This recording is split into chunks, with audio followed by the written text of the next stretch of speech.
We'll have Dr. David Clark. Thank you, Mr. Chair. I rise to respond mainly to a couple of comments made by the Minister and the Chair, which I wanted to debate a little. He challenged a view that he suggested I was taking, that the German cultural system be overlaid in the New Zealand situation in respect of our understanding of alcohol. I just want to be clear that my intention in speaking of the German situation in respect of alcohol, where they have an age of drinking that is much younger and a culture that reflects an understanding of alcohol as a social lubricant in a similar way to us, but with an understanding that those who experiment are much younger, and therefore experimentation with alcohol is considered a more juvenile thing, where in New Zealand it's often associated with adulthood, and that had its own complications. In raising that whole issue, I was really wanting to say that there are other ways of having culture around alcohol. I was not wishing to suggest that we should adopt wholeheartedly the German situation, nor that ours in its own way is completely faulty either.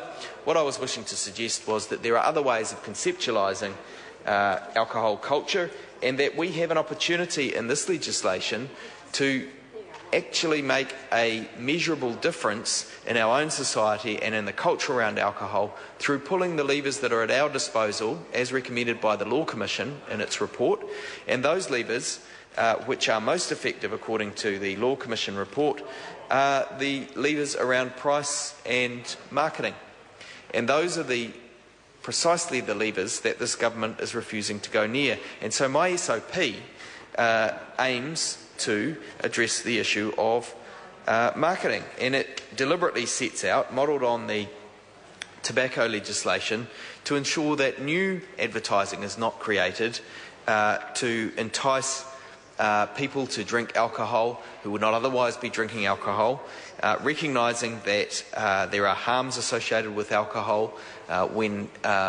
When the research is looked at, that's pretty evident to anybody who looks at it with a dispassionate eye.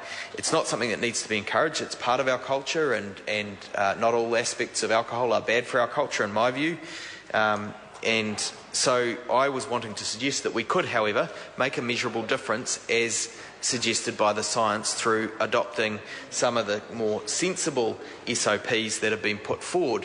And there are three in this area that have been put forward. My one by Te Aroha Flavel, and also one put forward by Ian Lees-Galloway.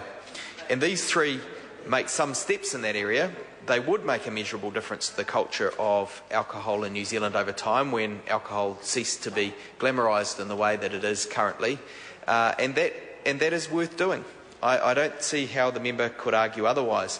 The other point that the Minister and the Chair made was that the Law Commission had recommended in one of its reports that voting be along party lines in respect of alcohol issues, as I understand it. Now, that might very well be true if the legislation that was put before the House was in line with what the Law Commission was recommending.